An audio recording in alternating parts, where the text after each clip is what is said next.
Students प्रश्नावली 6.2 question number 1 कर रहे हैं। आकृति 6.28 में x और y के मान ज्ञात करने हैं। ये है आकृति 6.28 और इसमें हमने ये है x ये है y, इनके मान ज्ञात करने हैं और फिर दिखाना है कि AB जो है समानांतर है CD के। AB जो लाइन है ये समानांतर है CD के, इसको हमने सिद्ध भी करना है। तो सबसे पहले हम यहाँ पे देखेंगे x जहाँ पे है, x यहाँ पे है और x प्लस में 50। तुमने जैसे रैखिक युग्म किया हुआ है, रैखिक युग्म में ऐसे होता है, ये दोनों जो कोण है इनका जोड़ क्या होता है 180 होता है। अगर ये 120 है तो हम 180 में से 120 घटा के ये 60 निकाल लेते हैं। ठीक है, अब ये चीज़ को इन्होंने इस तरह से दे दिया, बस ऐसे टेढ़ा दे दिया। तो ये 50 है तो 50 जमा x क्या हो जाएगा, 50 जमा x बोलो या x प्लस 50 बोलो, एक ही बात है ना। x प्लस में 50 क्या हो जाएगा 180 हो जाएगा। ठीक है, x प्लस 50 180, ये है रैखिक युग्म। तो x की वैल्यू तो आराम से आ जाएगी, 50 उधर ले जाओ 130 आ गई। ठीक है, और एक हमने किया हुआ है शीर्षामुखी कोण। क्या होता है जब कहीं पे भी ऐसे क्रॉस बनता है तो ये दोनों जो एंगल हैं इनको हम शीर्षाभिमुखी कोण बोलते हैं। ठीक है, ये जितना का होता है, अगर ये 70 का है तो ये भी 70 का होता है। ये हमने किया हुआ है शीर्षाभिमुखी कोण। वही यहाँ पे अगर आप यहाँ देखो ये क्रॉस बन रहा है तो ये y है, तो ये y बराबर में 130 हो जाएगा। ये क्या हो जाएगा शीर्षाभिमुखी कोण। और अब हमें क्या प्रूव करना है, AB हमने x और y के मान ज्ञात कर लिए हैं और अब हमें क्या दर्शाना है कि AB जो है समानांतर है CD के। AB CD के समानांतर कब होगा, समानांतर के लिए हम हमेशा एकांतर कोण की प्रॉपर्टी यूज करते हैं। एकांतर कोण क्या होता है, जैसे इसके अंदर इस तरह से दिया हुआ है, अगर इधर वाला कोण और इधर वाला कोण बराबर हो जाए, ये कोण बराबर हो, ये अंतः एकांतर कोण है ना, अंतः एकांतर कोण। अगर ये दोनों कोण बराबर हो जाएं x और y तो हम कह सकते हैं कि AB और CD क्या है, समानांतर हैं। तो हमने क्या किया, यहाँ x 130 है, y भी 130 है, इसको 1 बोल दिया, इसको 2 बोल दिया। तो x अगर 130 है, y 130 है तो x और y दोनों बराबर हैं, 130 है। 1 और 2 दोनों से, 1 में x 130, 2 में y 130, तो x और y 130 हो गए। अगर जब ये दोनों कोण बराबर हैं यानी एकांतर कोण बराबर हैं, अंतः एकांतर कोण बराबर हैं, तो इसका मतलब है AB क्या समानांतर हो जाएगी CD के। इसको साइड में इसका रीजन भी लिख लो, एकांतर गुणधर्म। तो हमारा सब सिद्ध हो गया, दर्शा भी दिया हमने। तो ये फर्स्ट क्वेश्चन बहुत इजी था, कंप्लीट हो गया है। क्वेश्चन नंबर 2 देखते हैं अब हम। इसमें है आकृति 6.29 में यदि AB CD के समानांतर दिया है इसमें, और CD जो है EF के समानांतर।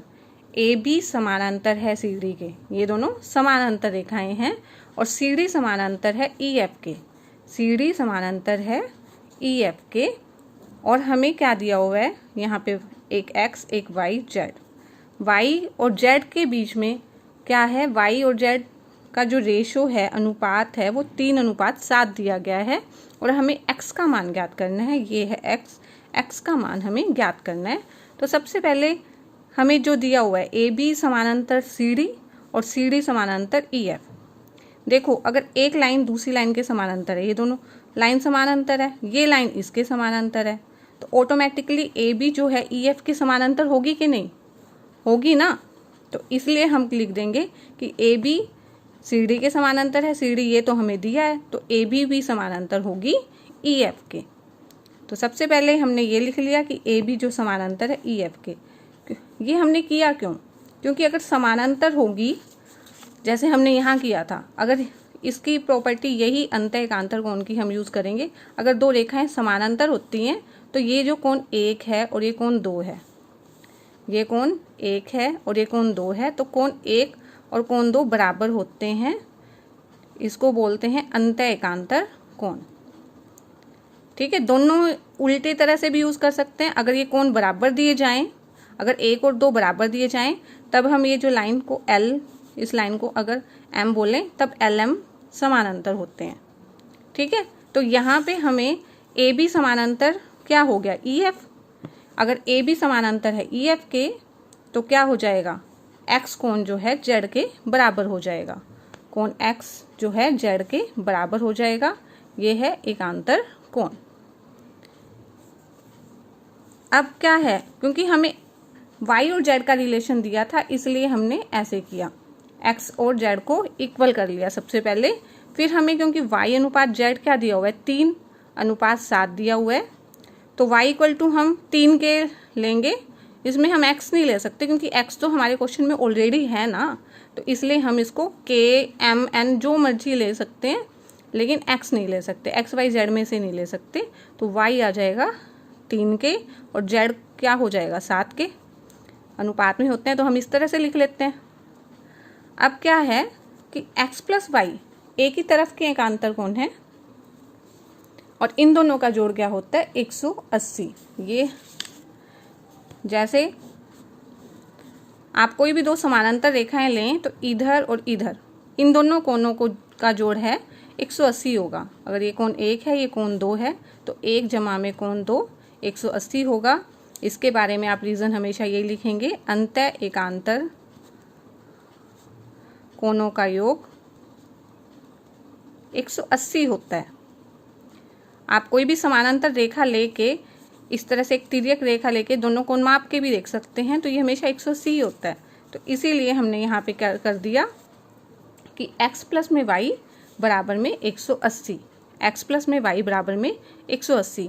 लेकिन यहाँ क्या है, x z के बराबर है ना, ठीक है, तो x की जगह हम यहाँ पुट कर देंगे z।